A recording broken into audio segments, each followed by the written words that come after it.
Kansas is on the board. Bill Self got a perfect fit for KU with this transfer portal addition in the form of Jayden Dawson, a transfer from Loyola Chicago.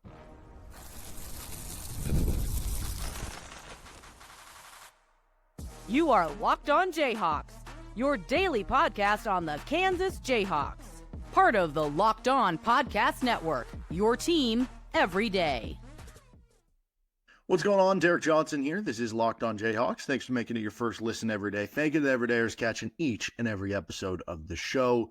You can find it anywhere you get your podcast, including on our YouTube page. Like and subscribe as well on YouTube. On this episode of Locked On Jayhawks, we are talking about Jayden Dawson, the Loyola Chicago 3-and-D player that I think is a perfect fit for KU and becomes the first transfer portal addition for Bill Self this offseason cycle. We're going to get into his scouting report on his game. We're going to get into how he fits with the team, why I think it's such a good fit for KU, all that and more on today's episode of the show, which is brought to you by 5 Hour Energy. Head to 5hourenergy.com to find over 15 flavors to choose from. Need one right now? Grab a 5 Hour Energy shot at your local grocery or convenience store. Stock up today and stay energized with 5 Hour Energy. That's a bit of a bonus episode today with the transfer portal news. It's been all exits. Now it's an entrance for KU, and Jayden Dawson becomes the newest member of the Jayhawks for the 2025 to 2026 season. So Jayden Dawson, he was a second-team All-Atlantic 10 selection. He helped Loyola Chicago win 25 games this season. And, you know, obviously people are familiar with Loyola Chicago, Sister Jean and the run, making it to the Final Four and having some good tournament success in recent years. You know, they've continued to be, they haven't quite hit that level, you know, since Porter Moser left, but they've been a consistent team, 25-12 this season. Last year, they won 23 games, and the Atlantic 10 is a solid conference. It's not, you know, the Big 12 or the SEC, but it's very close to the West Coast Conference. It's, I don't know, you know, if you're ranking the top 10 conferences, it's certainly in there. You know, maybe it's in that same tier with the West Coast Conference and the Conference USA and the Missouri Valley, which are solid conferences, and maybe the tier behind like the Mountain West and the ACC. But point being, it's not this huge jump in competition like if you're coming from the MEAC. And then went to the NIT semifinals. He just had like a 35-point game in the NIT. It's crazy how quiet this recruitment was for KU. We've seen other ones out there where we've seen Kansas as a team who is interested, and whether that's coming from the agent and it's true or not, who knows. We've seen ones where it seems like Kansas definitely is interested because they've had a kid visit, although I think Josh Dix is the only one there, or they've done a Zoom call with someone or had phone calls or whatever it is. Certainly there are other players they've been interested in, but like this is one we heard nothing about until all of a sudden he was a pickup for KU. He was a commitment for Kansas. And it definitely, I think, is encouraging because obviously with, you know, Kansas losing all these portal players and it not feeling like there's a ton of activity outside of, Josh Dix, who picked another school, or, you know, Keyshawn Hall, who quickly diverted to another school.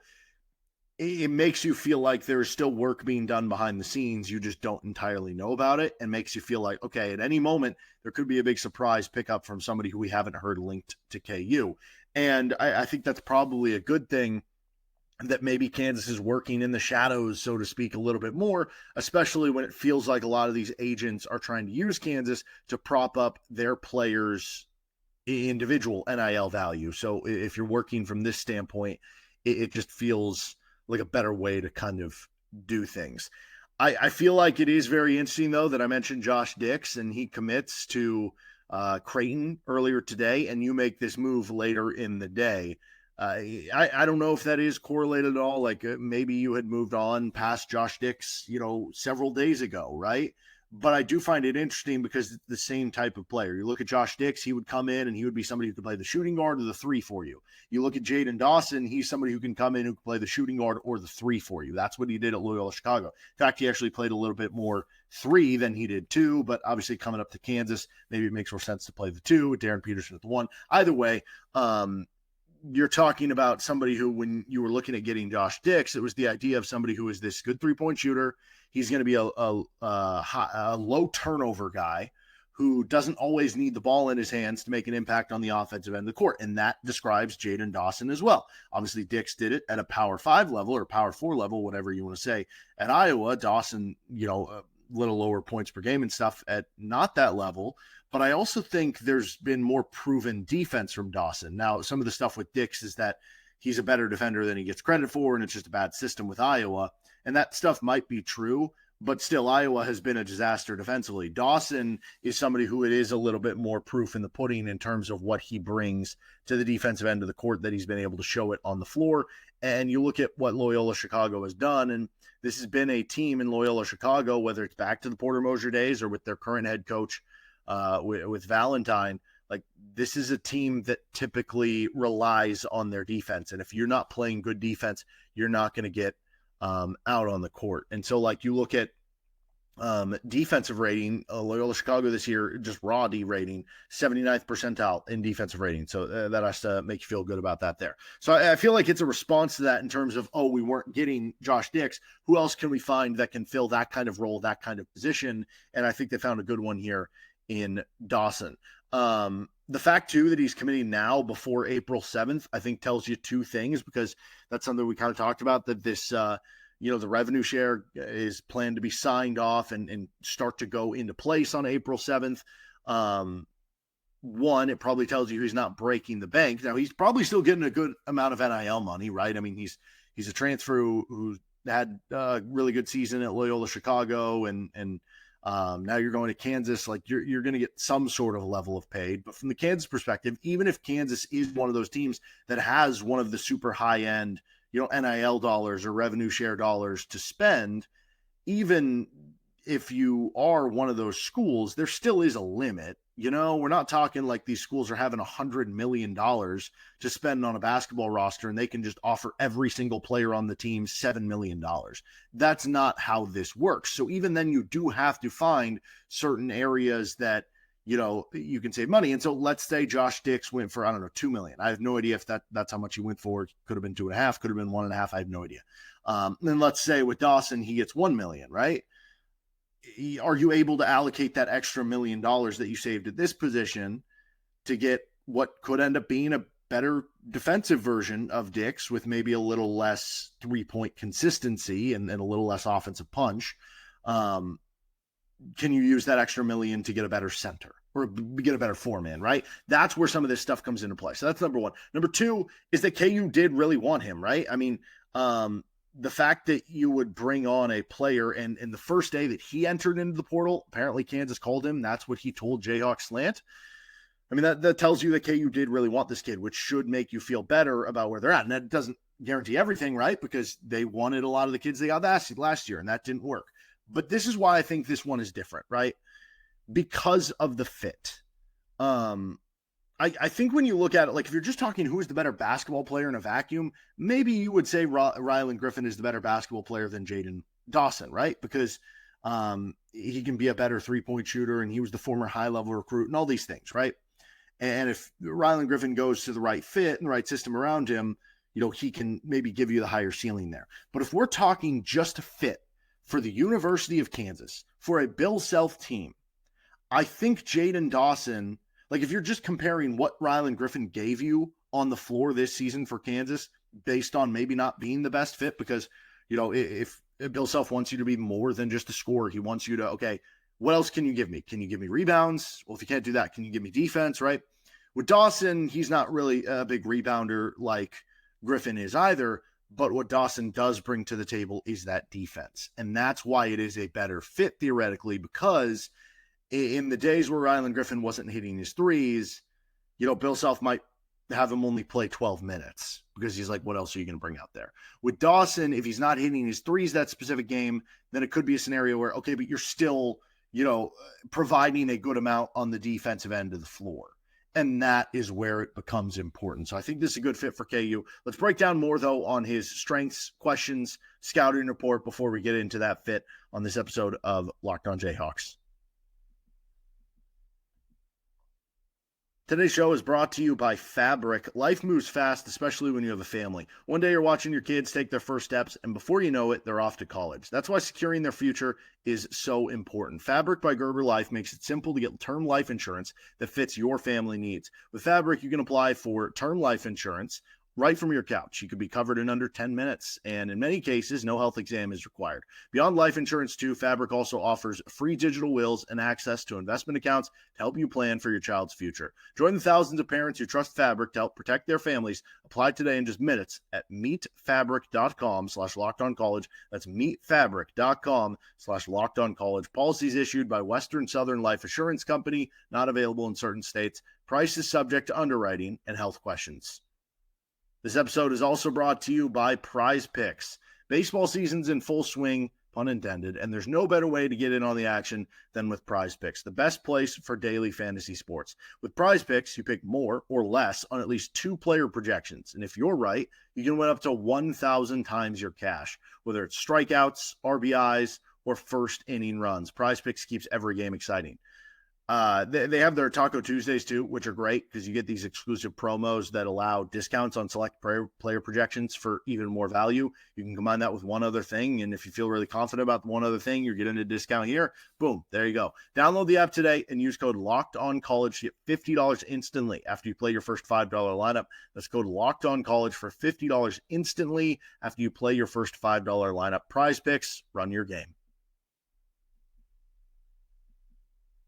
Thanks for joining us here on Locked on Jayhawks. Bonus episode here as we are talking Jayden Dawson, the transfer coming into Kansas from Loyola Chicago commit. I guess we say coming into Kansas. We saw the Riley Kugel thing last year. He committed, didn't wind up on campus, so maybe we have to be a little more careful. But that feels like more of the rare scenario. So we're going to get into his scouting report, then we'll finish up with his fit at Kansas here. And make sure you're subscribed to the show because anytime there is a commit, we'll break it down at some point in time here with Locked on Jayhawks. All right, Jayden Dawson. He is a guy who can play the shooting guard or the 3, which I definitely continue to think it's interesting that Kansas, you don't see them linked, and I guess you didn't see them linked to this kid either, so maybe that's not a great indication. But it does feel like they're more interested in the 2-3 wings and the wings in general than they have been in the point guards. Right? It feels like, because you could still use Darryn Peterson as a point guard, but we've seen a lot of Bill Self teams have 2 point guards on the floor at all times, right? To where you could have another combo guard point guard.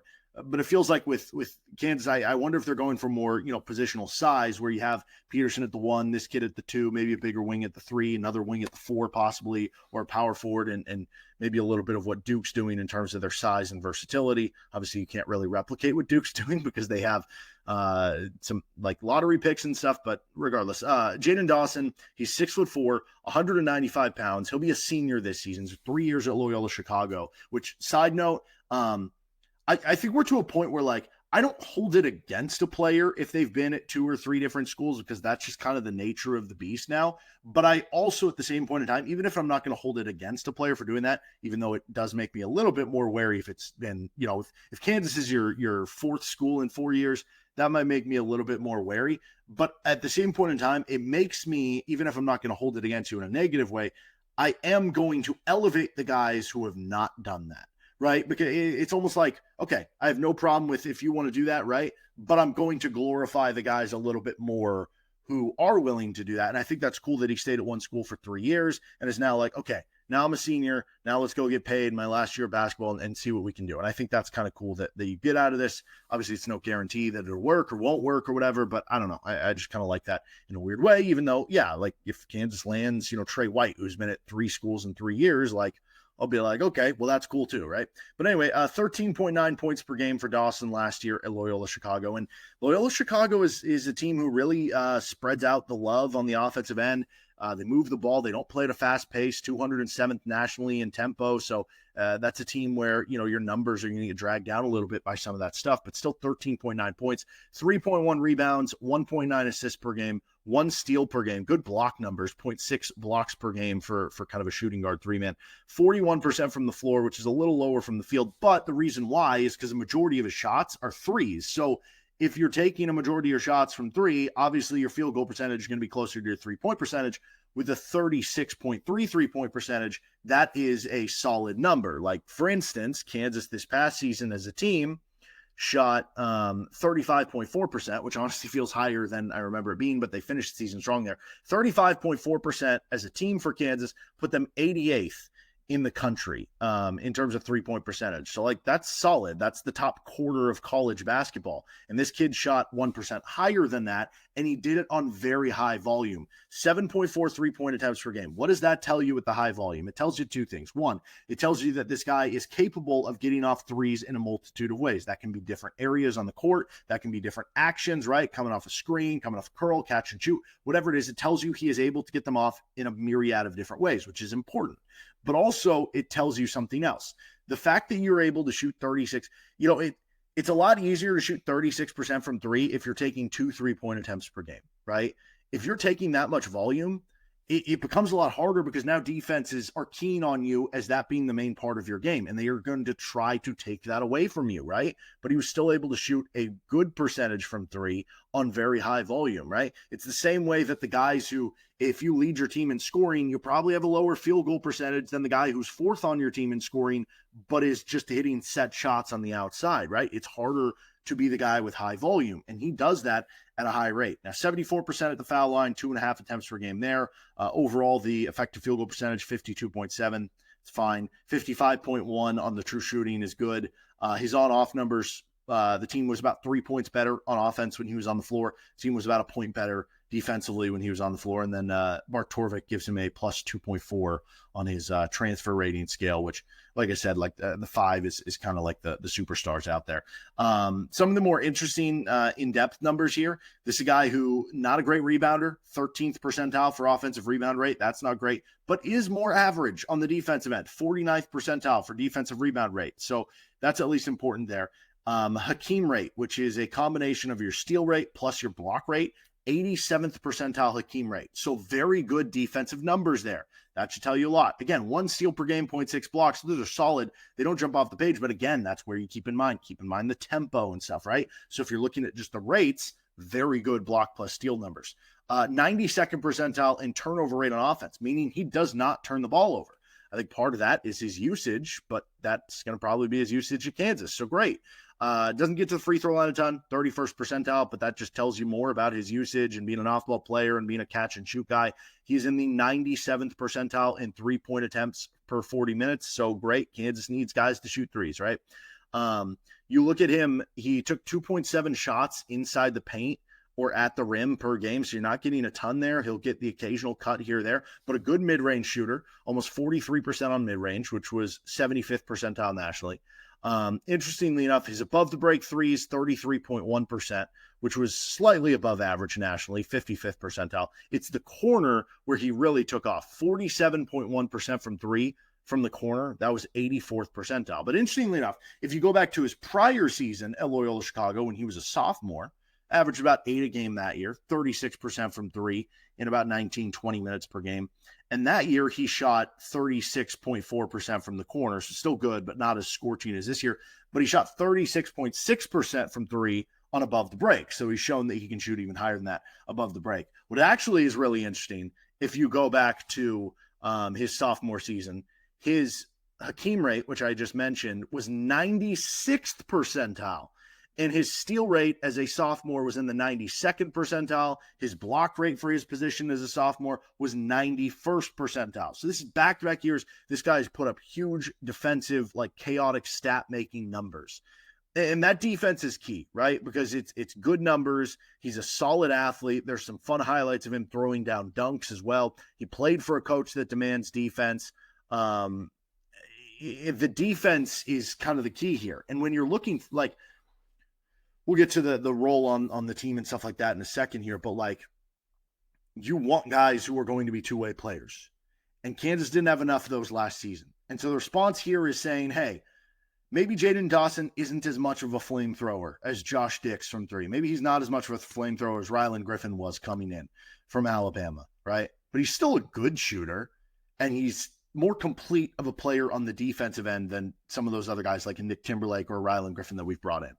And that's why I think it makes him a good fit. So let's talk specifically about what that fit looks like. I will say the one, I guess, other negative possibly, he has had to deal with injuries through his career at Loyola Chicago. I think 14 games played his freshman year, which I don't know. Could you work that back and get a medical red shirt and get another year? I don't think so. I think it's usually like, I forget what the number is on the cutoff, but anyway, that'll be something to keep an eye on. But Kansas was able to manage that at least the first year with Kevin McCullough. Obviously wasn't able to manage that the second year. So that'll be something to keep an eye on as well. All right. What does this fit with KU? I think he's a perfect player to pair with Darryn Peterson.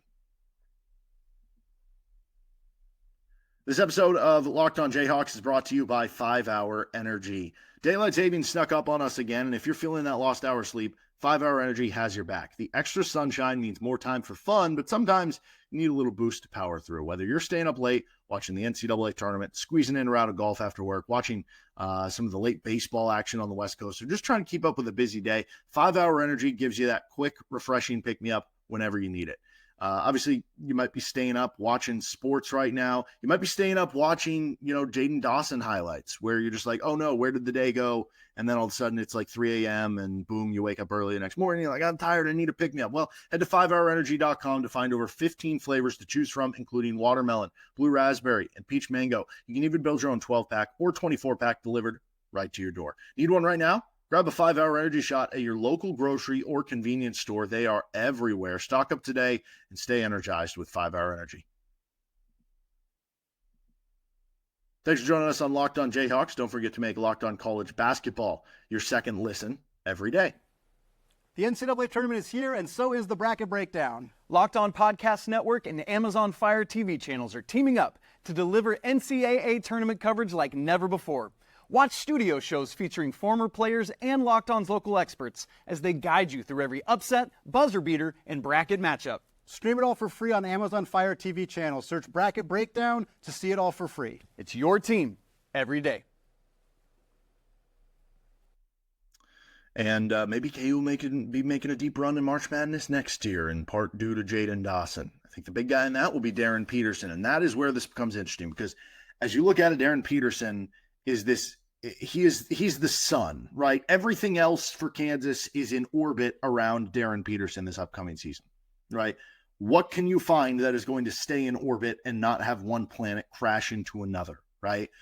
What can you do that's going to make the best solar system you can around Darryn Peterson? Well, this is the type of player that works around that. So you look at it right now.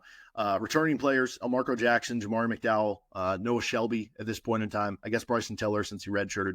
Other incoming freshmen, Samis Calderon, and then obviously Darryn Peterson. And then Jayden Dawson becomes your first transfer pickup. He kind of becomes your lone wing at this point on the roster. He's more of a 2-3 wing, right? There's 2-3 wings. There's 3-4 wings, different types of wings there. More of a 2-3 wing. But he does give you that ability to where, you could play Peterson, Jackson, and Dawson at the 1-2-3 if you wanted to. Obviously, KU wouldn't have many other options if they had to roll out the ball right now. But because of Peterson's length, like 6'5" with a 6'10" wingspan, you could have Peterson be the point guard on offense, but guard the 3 on the defensive end of the floor. And then Dawson's guarding the 2 and Elmarko is guarding the 1 on the defensive end, right? And then on the offensive end, Peterson's the main ball handler, Elmarko the secondary guy, and Dawson is on the wings, the 3 on the shooter on the offensive floor, and just that specific lineup, right? But you can play around with them at the 2 and the 3. So that's important to have for KU. I don't really think you want him sliding down to the 4. I think he's more of a 2-3 in that specific aspect.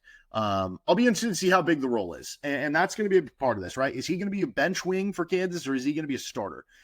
I'll be honest, though, this is not one of those where, there's certain guys where I come away from this saying, I'm fine with it if that's the 8th guy, if that's the Diggy Coit role, the Jalen Coleman-Lands role, if he's your 7th or 8th guy, if he's your backup center, I'm fine with that. Don't really love him as a starter. That's the case for some guys. I'll be honest, I feel comfortable with Jayden Dawson, whether he's a starter or not. And I don't think this is one of those guys where Bill Self, this is not one of those guys where it's like, I'm going to expect him to start, but I'm not going to necessarily expect him to come off the bench either. He's going to be one of those guys who, when the offseason comes to a close, will be like, okay, these guys are probably the starters for KU. And then maybe that 5th spot is between these 2 or 3 players. And Dawson could be in on that. And so if he is a bench wing who's able to come off the bench and give you 3-point shooting and a good spurt of defense, great, right? That's a good place to be in if you're Kansas. You can never have enough depth of players who can shoot 3s and play defense, right? But it really wouldn't surprise me on the offensive end if he starts, because think about it. You're not building an all-star team. We saw Kansas kind of try to do that last year. It didn't work. You were trying to build a team that fits around Darryn Peterson. And yes, you need another player that can be somebody who can score with the ball in their hand and create with the ball in their hand. Maybe you look to that at the 3 and he would start at the 2, or maybe you look at that at the 4, whatever it ends up being. You could use another one of those players. But let's say you get one of those players. I know Keyshawn Hall committed to Auburn, but just for the sake of like using a player, let's say you had a Keyshawn Hall type player at the 4, right? That would give you 2 players with Peterson and Hall. And again, I know the Hall already committed to Auburn, but that would give you 2 players who are more on-ball type of players that can create a bucket for themselves offensively. You don't want to fill that out with 3 other players in the starting lineup that need the ball in their hand to make something happen. No. What do you want? You want guys who can make shots to space the floor for them. You want guys who are comfortable playing off ball, and you want guys who are going to defend at the other end of the court. Hello, Jayden Dawson, who kind of fits that to a T. And so I know there are certain fans that are freaking out like, okay, what's going to stop this from being Riley Griffin and this and that. Again, I'm telling you, it's the defensive end of the court. That is what is different about these. And sure, could there be more transfer flops for KU? Yeah, of course there could. That's the nature of this business, right? There are hits and misses. And as much as these last 2 years were not great and there were some poor roster decisions and stuff like that, it's almost like 2 years has completely scrapped like 25 years of what Bill Self has done. That it's like, okay, sometimes you just don't hit on a group of players like you think you would for a couple of years. It happens, right? Like people are acting like it's impossible for these transfers to come in and like be good players or be good fits. It's like, oh my goodness, can we watch them? Can we let it breathe? Can you have some hope at least now? And then we figure out what happens when it gets there, right? It's still a small sample size of some of those things not working. And there's still some recent transfers that work really well. I know Hunter Dickinson had certain flaws that we talked about here on the show. He still was a 2-time All-American. Kevin McCullough was an All-American his last year at Kansas, right? And he was a really good player the year before when he got a 1 seed. So let's chill on this, have some hope, and Jayden Dawson should provide that, and I think he's a great fit for KU. And that's exciting, too, that the staff, to me, this is telling you they are going for players who are fit necessarily over somebody with more flash, right? You could have got a lot of players in the portal with more flash, with more just in a vacuum, more, 17 points per game, like yada, yada. This is a fit play, and I absolutely love that for Bill Self and KU. That'll do it for this episode of Locked On Jayhawks. You can find our show anywhere you get your podcast, including on our YouTube page. Thank you for checking out all our shows and more content. If there's more commits or departures for KU, we'll get to those when we get to those right here with LOJ.